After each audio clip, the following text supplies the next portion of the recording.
আসসালামু আলাইকুম প্রিয় ট্রাভেলার ভাই বোনেরা। আজকে আমি আপনাদের সামনে এসেছি ফার্স্ট ওয়ার্ল্ড বলতে যে সকল দেশ বোঝায়, বিশেষ করে America, Canada, Australia, New Zealand, Europe, আহ, দক্ষিণ কোরিয়া, জাপান সহ এই উন্নত দেশগুলোর ট্রাভেল বিষয় নিয়ে আলোচনা করতে।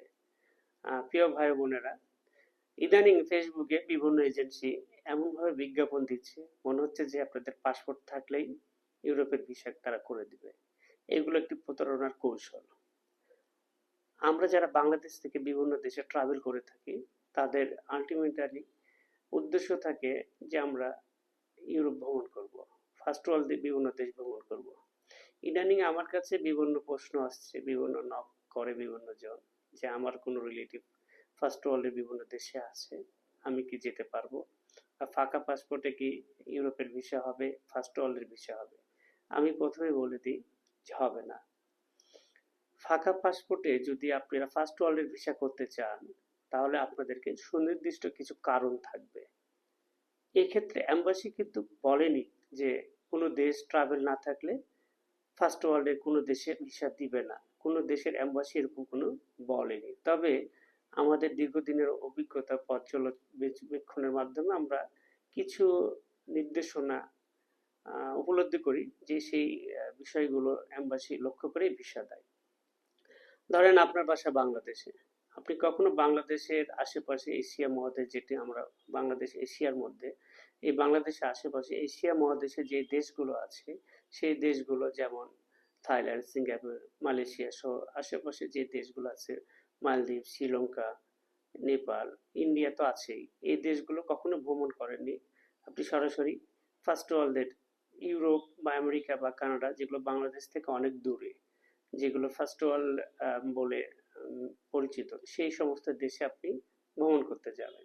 তখন অ্যাম্বাসি যারা ভিসা অফিসার আছে, তারা প্রথমেই লক্ষ্য করে যে আপনি যদি ট্রাভেলারই হন, আপনি যদি ভ্রমণ করেনি, তাহলে আপনি কেন আগে আশেপাশে কোনো দেশ ভ্রমণ করেননি, সরাসরি বাংলাদেশ থেকে হাজার হাজার কিলোমিটার দূরের দেশ ভ্রমণ করবেন। তখন তারা মনে করে আপনার উদ্দেশ্য খারাপ, আপনি তাদের দেশে যেয়ে আর নিজ দেশে ব্যাক করবেন না, তখন তারা আপনার ভিসাটা রিজেক্ট করে।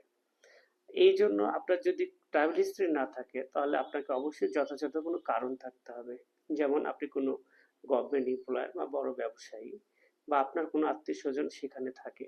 আপনি যদি কোনো গভর্নমেন্ট এমপ্লয়ার হন, তাহলে আপনার কোনো কনফারেন্স থাকতে হবে। আপনি যদি কোনো বড় ব্যবসায়ী হন, আপনাকে ওইখান করা একটি কনফারেন্স বা কোনো আহ, আপনার ব্যবসা রিলেটেড কোনো প্রোগ্রামে আপনার ইনভাইটেশন থাকতে হবে যথাযথ। বা আপনার যদি কোনো ফ্যামিলি রিলেটিভ থাকে, তো তাদের কোনো প্রোগ্রাম, হয়তো কেউ অসুস্থ হয়ে হাসপাতালে ভর্তি হয়ে আছে, আপনার সে ফার্স্ট ব্লাডের আত্মীয়, আপনার কোনো ভাস্তি হোক, বোন হোক, বা বোনের মেয়ে বা বোনের ছেলে, তাদের কোনো বিয়ের অনুষ্ঠান, যথাযথ তারা ওইখান থেকে ইনভাইটেশন দিয়েছে আপনাকে বিয়ের অনুষ্ঠানের জন্য, তারা হল বুক করেছে, কার্ড ছাপিয়েছে, প্রমাণপত্র থাকতে হবে। এরকম যদি ডকুমেন্ট থেকে থাকে, তাহলে হয়তো এম্বাসি আপনাকে আহ, বিনা ট্রাভেল হিস্ট্রি ছাড়াই আপনাকে ফার্স্ট ওয়ার্ল্ডের বিভিন্ন দেশ ভিসা পেতে পারেন, বা পাওয়ার সম্ভাবনা থাকে, পাবেনই এর কোনো গ্যারেন্টি নাই। তবে এই ক্ষেত্রে আপনার বেশ কিছু জিনিস মেনটেন করতে হয়। প্রথমত, আমি ইউরোপ সহ ফার্স্ট ওয়ার্ল্ডের বিভিন্ন দেশের ভিসা প্রত্যাশীদের জন্য কয়েকটি নির্দেশনা আলোচনা করব। প্রথম হচ্ছে আপনার ট্রাভেল হিস্টরি।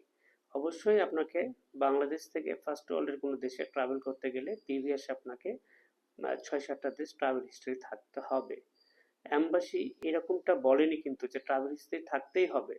তবে যেগুলো ফাইলে ভিসা হয়, সেগুলো পর্যালোচনা করে দেখা যায় যে যদি আপনাদের ট্রাভেল হিস্ট্রি থাকে, তাহলে ভিসা রেশিওটা থাকে, বা ভিসা ভিসা পাওয়ার সম্ভাবনা থাকে। আর ট্রাভেল হিস্ট্রি ছাড়া ভিসা একেবারেই দেয় না, ভিসা রেশিও জিরো বলা যায়।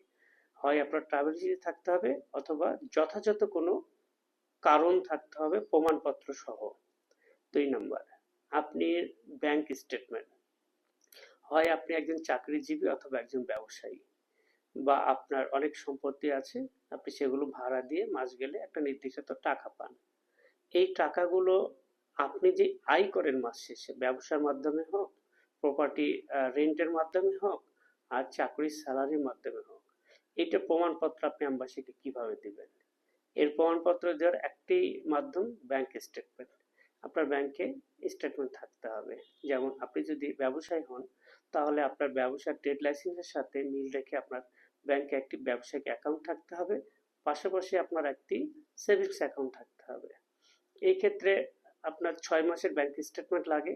আর অ্যাম্বাসিরা লক্ষ্য করে যে আপনার ব্যাংক স্টেটমেন্টের মধ্যে যেটি আপনি ব্যবসায়িক অ্যাকাউন্ট, সেখানে আপনার কি পরিমাণে লেনদেন হচ্ছে। আপনি ব্যবসায়িক অ্যাকাউন্ট আছে কিন্তু আপনার কোনো লেনদেন নাই, তাহলে তো তারা বুঝবে না। প্লাস আপনার যে সেভিং অ্যাকাউন্ট আছে, সেখানে প্রতি মাসে কত টাকা ইন হচ্ছে, মানে আর কত টাকা বেরিয়েছে, লাস্ট আপনার সেভিংস হচ্ছে কত।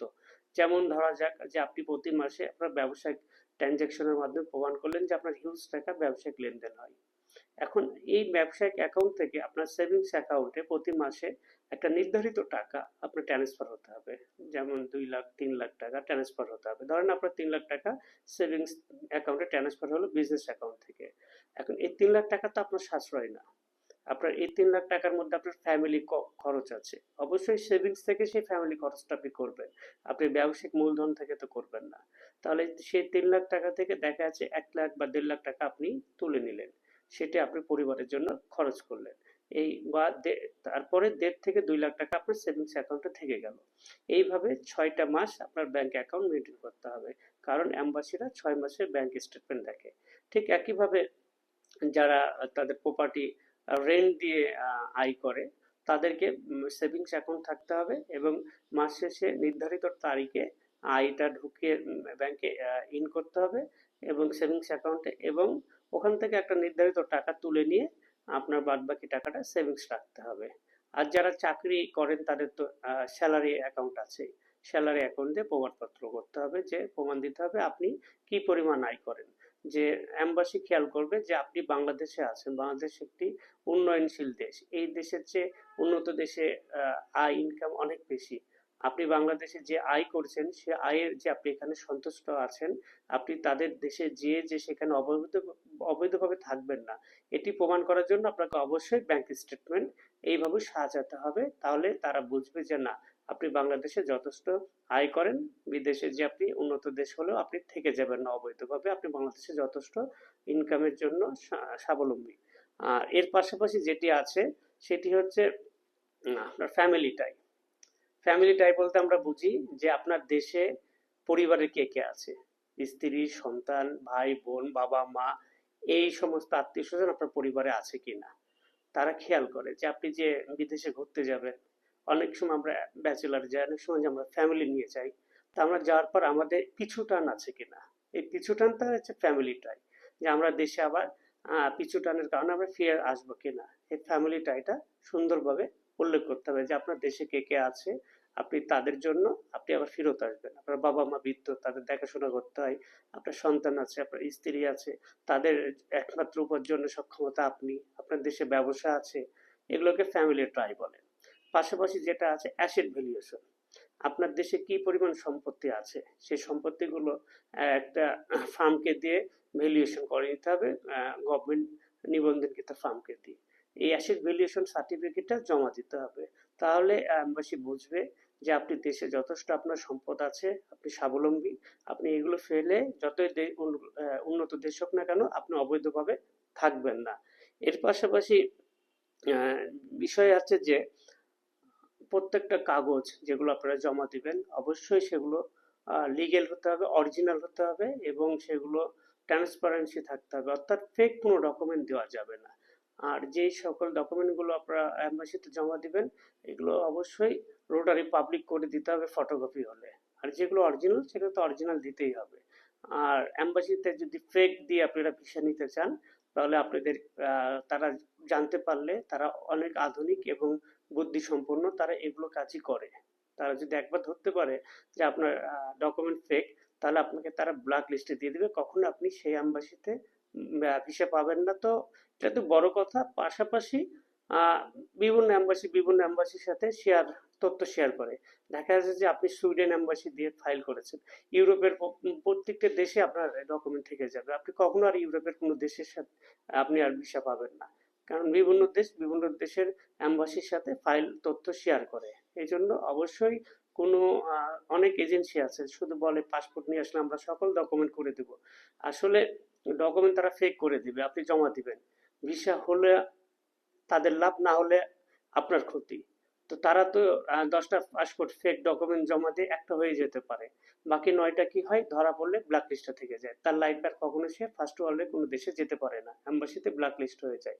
এই জন্য কখনো কোনো অ্যাম্বাসির কথায় মিথ্যা তথ্য, মিথ্যা ডকুমেন্ট দিয়ে ফার্স্ট ওয়ার্ল্ডের কোনো দেশে ভিসা করতে যায় না, ফার্স্ট ওয়ার্ল্ড না, কোনো দেশে কখনো মিথ্যা তথ্য দিয়ে ভিসা করতে যাবেন না। যেই ডকুমেন্টগুলো আপনার নাই, যেগুলো আপনার কমতি আছে, আপনি আমাদের কাছে আসবেন, আমরা আপনার ফাইল দেখব, রিভিউ করব। যদি মনে হয় যে আপনি এই দেশের ভিসা পাবেন, তাহলে আমরা আপনার ফাইল প্রসেসিং করব। আর যদি মনে হয় যে না, আপনার সমস্যা আছে, সময় নেন, সময় নিয়ে ফাইলটা গুছান, ভালো করে আপনি ফাইলটা রেডি করেন, আপনার যে ল্যাক আছে সেই ল্যাকিং গুলো আপনি পূরণ করেন, আপনি 6 মাস পর যান। কিন্তু ফেক ডকুমেন্ট, ফেক তথ্য দিয়ে আপনি কখনো কোনো এম্বাসিতে অ্যাপ্লিকেশন করবেন না। প্রিয় ভাই ও বোনেরা, প্রিয় ট্রাভেলাররা, ভালো থাকবেন। আমরা এআরডি ট্রাভেল অ্যান্ড এডুকেয়ার আপনাদের সাথে আছি। আমরা বিভিন্ন দেশের visa, student, medical, tourist visa সহ হোটেল বুকিং, টিকিটিং সেবা প্রদান করে থাকি। রাজশাহীতে আমরা একমাত্র প্রতিষ্ঠান যা পৃথিবীর অধিকাংশ দেশের ভিসা নিয়ে কাজ করে থাকি। তো সকলে ভালো থাকবেন, আমাদের পাশে থাকবেন। ধন্যবাদ। আসসালামু আলাইকুম ওয়া রাহমাতুল্লাহ।